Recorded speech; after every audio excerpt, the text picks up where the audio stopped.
തിരുവോണമായിട്ട് ഇന്നൊരു കിടിലൻ സദ്യയുടെ ഓഫറുണ്ട്. എന്നാൽ പിന്നെ പോയിട്ട് കഴിച്ചിട്ട് വരാം.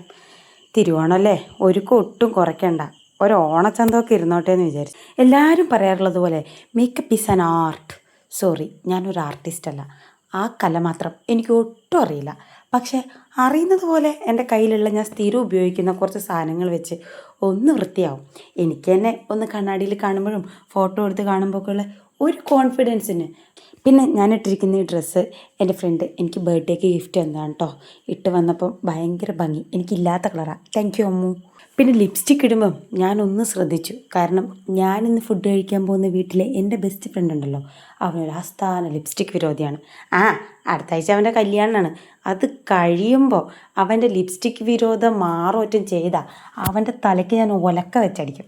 ഡിസ്ക്ലെയിമർ: ലിപ്സ്റ്റിക്ക് തന്നെയാണ് ഞാൻ കണ്ണിൻ്റെ മുകളിൽ ഐഷാഡോ ആയിട്ട് ഉപയോഗിച്ചിരിക്കുന്നത്. നിങ്ങളാരും അത് അനുകരിക്കണമെന്നില്ല. പിന്നെ വളയിട്ടു, വാച്ചിട്ടു, മോതിരം ഇട്ടു. കാര്യം ഒരു 500 മീറ്റർ നടന്ന അവൻ്റെ വീട് എത്തുമെങ്കിലും ഒരുക്കം ഒട്ടും കുറച്ചില്ല. അങ്ങനെ വീട്ടിലുണ്ടായിരുന്ന 2 കുട്ടികളെയും കൂട്ടി സദ്യ കഴിക്കാൻ പുറപ്പെട്ടു.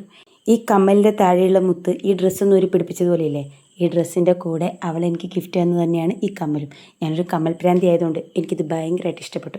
അങ്ങനെ ഞാൻ റെഡിയായി. ഇനി വാ, ഓടിപ്പോയി സദ്യ കഴിച്ചിട്ട് വരാം. ഫൈനലായിട്ട് ലിപ്സ്റ്റിക് ഒന്നും കൂടെ ടച്ച് ചെയ്തു. ഒരുപാട് സദ്യയൊക്കെ കഴിക്കാനുള്ളതാണ്. വരുന്നവരെ അതവിടെ നിൽക്കണമല്ലോ. ഒട്ടും കുറയ്ക്കണ്ട, കുറച്ച് കൂടുതലായാലേ ഉള്ളൂ. അങ്ങനെ ഞങ്ങൾ 3 പേരും ഞങ്ങളുടെ കൊച്ചു കൊച്ചു വിശേഷങ്ങളൊക്കെ പറഞ്ഞ് നടന്ന് അവൻ്റെ വീടെത്തി. അവൻ്റെ വീട്ടിലേക്കുള്ള എൻട്രൻസ് കാണാൻ ഭയങ്കര ഭംഗിയാട്ടോ. ഒരു പച്ചപ്പും ഹരിതാപവും ഊഷ്മളതയൊക്കെയാണ് അവൻ്റെ വീട്ടിന് ചുറ്റും. ഈ പൂക്കളം രാവിലെ ഇട്ടപാട് അവൻ ഗ്രൂപ്പിലൊരു ഫോട്ടോ ഇട്ടതായിരുന്നു. എന്നാലും നേരിട്ട് കണ്ടപ്പോൾ ഭയങ്കര ഭംഗി തോന്നി. പിന്നെ ഞാൻ അവൻ്റെ വീടിൻ്റെ ഭയങ്കര ഫാനാണ്. അവൻ്റെ വീടിൻ്റെ നടുക്ക് നടുമുറ്റമുണ്ട്. എന്തെങ്കിലും ഒരു വീട് പണിയുമ്പം അതുപോലെ നടുക്ക് മഴ പെയ്യുന്ന വീട് പണിയണം എന്നാണ് എൻ്റെ ആഗ്രഹം. അങ്ങനെ കുറച്ച് നേരം ആ പൂക്കളത്തിൻ്റെ അടുത്ത് നിന്ന് ഫോട്ടോ വീഡിയോ ഒക്കെ എടുത്ത് അകത്തുനിന്നും നല്ല ഫോട്ടോസ് കുറേ കിട്ടി. പിന്നെ നല്ല കിടിലൻ സദ്യ കഴിച്ചു. സദ്യയിൽ ഞാൻ പുളിയിഞ്ചിയുടെ ഫാനായി. ഭയങ്കര ടേസ്റ്റായിരുന്നു പുളിയിഞ്ചി. അങ്ങനെ പണിയെടുത്തുകൊണ്ടിരിക്കുന്ന അവനെ കുറച്ച് നേരം പോയി ചൊറിഞ്ഞു. തിരുവോണമായിട്ടും അവൻ സായിപ്പുമായി കോളിലായിരുന്നു. അങ്ങനെ അവനെ ചൊറിഞ്ഞ് ഫുഡൊക്കെ കഴിച്ച് അവിടെ കുറേ നേരം ഇരുന്ന് വർത്താനമൊക്കെ പറഞ്ഞ് ചില്ലടിച്ച് അവൻ്റെ കല്യാണത്തിന് ഉടുക്കാനുള്ള സാരി അവൻ്റെ കയ്യിൽ നിന്ന് തന്നെ ഗിഫ്റ്റായിട്ട് വാങ്ങി തിരിച്ച് വീട്ടിലേക്ക് വന്നു. അങ്ങനെ വീട്ടിലെത്തി ആ 2 ഗ്ലാസ് പായസത്തിൻ്റെ ഹാങ് ഓവറിൽ ഒന്ന് കിടന്നങ്ങ് മയങ്ങി. അപ്പം തിരുവോണ ദിനം അവസാനിച്ചു. അത്രയേ ഉള്ളൂ. അപ്പോൾ അടുത്ത ഏതെങ്കിലും വ്ലോഗായിട്ട് വരാം.